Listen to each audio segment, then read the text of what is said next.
Big Ben.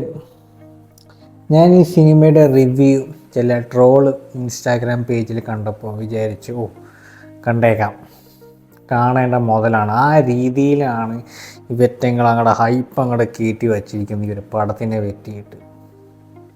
എന്തോന്നേ ഇത് at least ഒന്ന് വിശ്വസിക്കാൻ പറ്റണ്ടേ കഥ? ഇതെന്ത് തേങ്ങ നിങ്ങൾ കുപ്പിച്ച് കുട്ടി വെച്ചിരിക്കുന്നത്?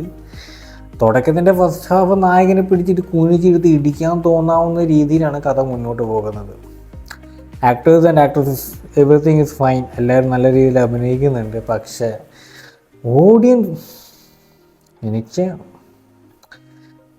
അവൻ എന്തിനാ UK പോയത്? എനിക്കൊരു എത്തും പിടുത്തം കിട്ടുന്നില്ല. എന്തിന് ഒരു കുനിഷ്ട ഒപ്പിച്ചിട്ട് അവസാനം അവനെ തന്നെ അങ്ങനെ മഹത്താക്കി മാറ്റിയിട്ട് ഏറ്റവും ലാസ്റ്റ് ഒരു ഫോർച്യൂണറിൽ വിനയ് ഫോർട്ടിനെ കൊണ്ട് ഇറക്കി അവനിട്ട് തല്ലണം. എന്തിവിടെ നടക്കുന്നത്? എനിക്കൊരു എത്തും പിടുത്തം കിട്ടുന്നില്ല ഗൈസ്. നിങ്ങൾ പടം കാണുമ്പോൾ തോന്നും ഫസ്റ്റ് ഹാഫ്, പടത്തിൻ്റെ ഫസ്റ്റ് ഹാഫ് ഇവൻ UK പോവുകയാണ് തൻ്റെ ഭാര്യയുടെ അടുത്ത്. ഒരു കൊച്ചു കുഞ്ഞുണ്ട്. സോ ഭാര്യയ്ക്ക് മാത്രമേ ജോലിയുള്ളൂ. So he's babysitting his own daughter. So അവിടെ ഉണ്ടാകുന്ന ചില സംഭവവികാസങ്ങളുടെ പുറത്ത് ബേബീനെ ആ ഫോസ്റ്റർ ഹോമിലേക്ക് മാറ്റേണ്ടി വരുന്നു. അച്ഛനമ്മയുടെ ഇവരുടെ രണ്ടുപേരുടെയും പെരുമാറ്റം, രണ്ടുപേരും കുനിച്ചിരുത്തിരിക്കേണ്ട സംഭവവികാസങ്ങളൊക്കെ ഉണ്ട് ഈ പടത്തിൽ. അതാണ് ഇതിൽ പിടിക്കാഞ്ഞത്.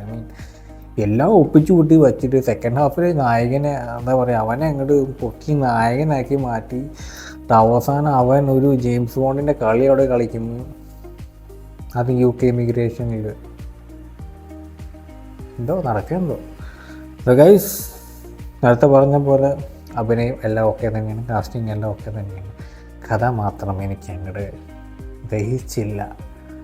ആ ഇൻസ്റ്റാഗ്രാം പേജ് ഐഡി ഓർമ്മ ഉണ്ടെങ്കിൽ കയറി അവനങ്ങോട്ട്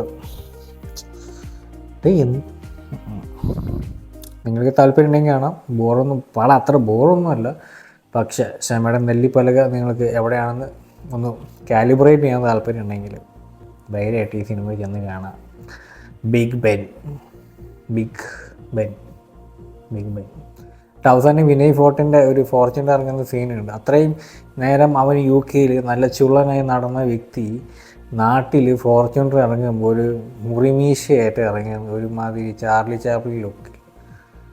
എവിടെ എന്തൊക്കെയോ ഒരു മിസ്സിങ് ഉണ്ട് പടത്തിന് കേട്ടോ. എവിടെ എന്തൊക്കെയോ ഒരു